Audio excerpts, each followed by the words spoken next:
네, 안녕하십니까. 김 선생의 서울 이야기를 진행하는 강사 김효입니다. 오늘 이 시간에는 여러분들과 함께 창경궁 선인문 안에 있는 이 석교에 대해서 한번 알아보도록 하겠습니다. 지금 화면 속에 보시는 것처럼 금천이 청계천 방향으로 흐르고 있고 그 위에 놓여져 있는 다리가 바로 이 석교가 되겠고요. 그 뒤편에 있는 문이 바로 이 선인문이 되겠습니다. 지금 보시는 것처럼 이 동골에 해당됐던 지금의 창덕궁과 창경궁, 그 중에서 창경궁의 경우는 이 홍화문을, 동쪽으로 난 홍화문이 정문에 구시를 하면서 그 뒤에 문전정 등의 모습들을, 궁궐을 우리가 확인해 볼 수가 있겠는데요.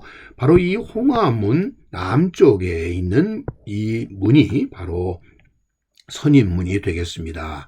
지금 이 동골도 속에서 등장하고 있는 이 선인문이 이것이 되겠고요. 그 안쪽으로는 보시다시피 돌다리가 금천 위에 놓여져 있는 것을 우리가 확인을 해볼 수가 있겠습니다. 이 선인문을 흔히 창경궁의 흉지라고 이렇게 얘기들을 하고 있는데요. 이곳이 가까이의 권례각사와 동궁 권역과 가깝다 보니까 왕세자와 신하들이 주로 이용을 했었던 문이 바로 이 선인문이 되겠습니다. 그런데 유독 이 왕실에서 일어난 나쁜 사건들과 이 선인문이 많이 엮여 있어서 우리가 흔히들 이곳이 창경궁의 흉지다 이렇게도 얘기하고 있는데요. 중종 반정 때 연산군이 폐위당했던 에서 내쫓긴 것이 바로 이 문이기도 하고요. 소현세자 비인 민회빈 강씨가 폐출될 때 이 문으로 쫓겨났다는 것이요. 뿐만 아니라 이 희빈 장씨가 사약을 받고 죽은 뒤에 시신이 이곳으로 나가기도 했고요. 선인문 안쪽에 바로 이 사도세자의 귀주, 숨을 거두고 난 뒤에 이 귀주가 놓여졌었던 자리도 바로 이곳이다 보니까 이런 얘기들이 전해온다라고 보시면 되겠습니다. 그래서 이 선인문 밖에는 이 사도세자의 사당이었던 경모궁, 지금의 서울대학교 병원이 있는 곳과 마주보고 있는 것이 바로 이 선인문이라고 보시면 되겠습니다. 그래서 이 선인문은 지금은 사용되지 않고 굳게 닫혀져 있으면서 그 문의 모습만을 지금 우리가 확인해 볼 수가 있다라고 보시면 되겠습니다. 자, 이곳에 지금 종묘 쪽과 이 동골이 연결되게 되는 이런 연결이 이루어지고 난 뒤에 이 남쪽의 숲으로 이루어진 공간 중이 바로 이 권례각사가 있었던 곳이 되겠습니다.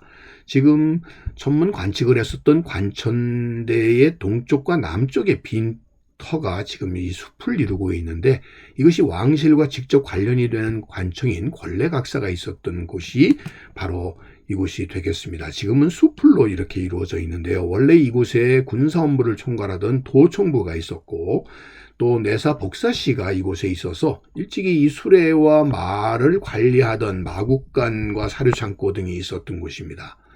그랬던 곳을 일제 강점기에 이것을 헐어버리면서 동물원으로 만들어졌었다가 1980년대에 와서 지금의 모습으로 복원이 되었다고 보시면 되겠습니다.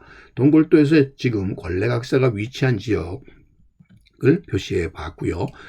이것이 일제 강점기 때부터 소위 창경궁 동물원으로 이렇게 바뀌었었고 이것이 복원이 될 때까지 이렇게 숲으로 다시 복원이 될 때까지는 한때 창경궁은 어원으로 소위 동물원, 식물원 등의 이런 구경거리들이 모이는 공간으로 이렇게 돼 있었다라고 보시면 되겠습니다. 자, 이 선인문 가까이에 지금 동골도에서도 나오는 것처럼 나무가 그려져 있는데요. 바로 이 나무가 회화나무가 되겠습니다.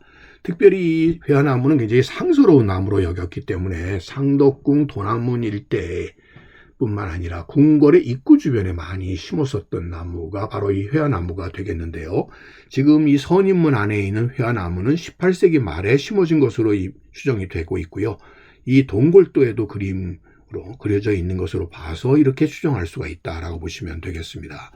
바로 지금 보시는 것처럼 이 회화나무가 위로 뻗어서 이루어진 게 아니라 이렇게 앞으로 굉장히 기이한 형태로 숙이고 있는 모습을 가지고 있는 회화나무인데요. 특별히 이 형상과 더불어 이야기가 되고 있는 것이 원래 여러분들이 아시는 것처럼 이모 화변으로 뒤주에 갇혀서 문제적 앞마당에서 결국 죽음에 이르게 되자 이곳 자체에 그대로 이 시신이 담겨있는 뒤주를 둘 수 없어서 결국 어디로 자리를 옮기게 되느냐 하면 금천 너머, 그러니까 궁궐 밖에 있는 바로 이 선인문 앞쪽으로 뒤주를 옮기게 되었다는 거죠. 그러다 보니까 우리가 이야기 되듯이 지금 보시는 앞으로 굽은 이 회화나무는 당시의 이 상황들을, 뒤주의 모습들을 지켜봤었고,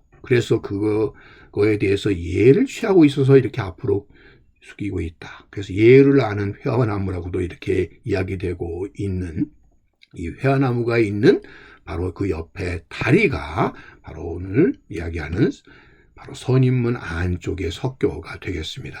이 다리는 금천 위에 놓여진 다리로서 결국 이 1484년, 그러니까 이제 오래전에 이것이 만들어져서 이 다리 위에 다리가 결국 금천의 경계로서 이루어지는 다리였었다라고 보시면 되겠고요. 바로 이 선인문 안쪽에 울마루 형태의 보다리가 바로 이 다리의 기본적인 모습이 되겠습니다. 즉 기둥 위에 돌다리가 놓여져 있는 이런 기본적인 구조가 되겠고요. 청석 위에는 우물마루의 모습으로 만들어진 보다리가 바로 이 다리가 되겠습니다. 그래서 지금도 금천이 흐르는 이 물길 위에 이 다리가 놓여 있고 그 자리에 가까이에 지금 회화나무가 이렇게 굽어져 있는 이곳, 바로 이것이 선인문 안쪽에 석교와 회화나무다, 이렇게 보시면 되겠습니다. 자, 오늘날의 모습을 이렇게 되돌아보면서 이 장경궁 선인문과 그 석교와 관련이 있었던 옛 이야기들을